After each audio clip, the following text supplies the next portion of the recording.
And some more quick thoughts on Prigozhin's rebellion, Coup, here on the beautiful coast. It really reminds me of Caesar crossing the Rubicon with another small army of war-hardened war criminals, really, moving fast and moving on the capital while the capital was empty of real troops, but only full of noobs. It seems to me that's what happens. But Russia is big, so even if he reaches Moscow this evening or this night, which I think he will, that's not a win still. Putin is probably no longer in Moscow, nor anyone else of note.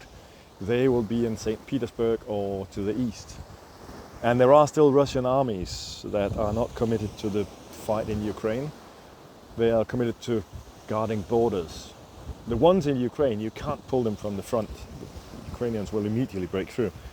But Putin might be able to raise some forces at the Chinese border, for example.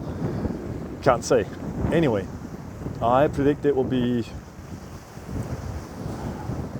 a long and bloody civil war, this one. I may not be right, but that's what I predict. Others say they will be fast and in a week Putin will be gone. I really cannot say, and I would say that's too optimist. As a military historian, I would not be optimist, because my study of history had taught me not to be optimist. But anyway, if it becomes a long and bloody fight, there is of course also the chance or risk or whatever that a third party will rise and win. That can be somebody even worse than both of them. I mean, I don't know how much support Igor Girkin has. I have no idea.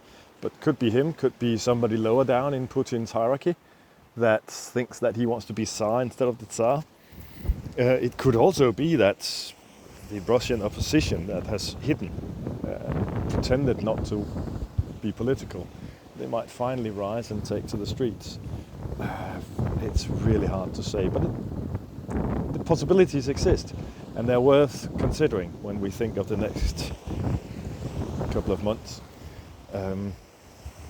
And the Russian armed forces are really in a bind, because if they normally just pull the VDV away, they can't, because then the Ukrainians will break through. It's a lose-lose situation, as I said in my other video.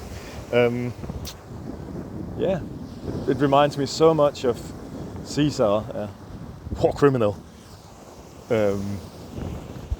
after a genocide in Gaul, leading a very small army, only a legion, against Rome itself, which had many more troops, but still fell fast.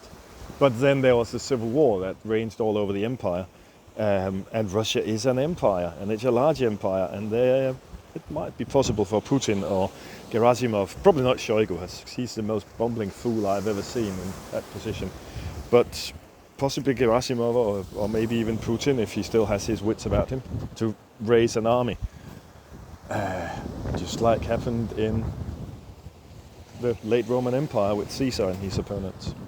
So the die has been cast. I believe it's called Alea Iacta Est. Yeah.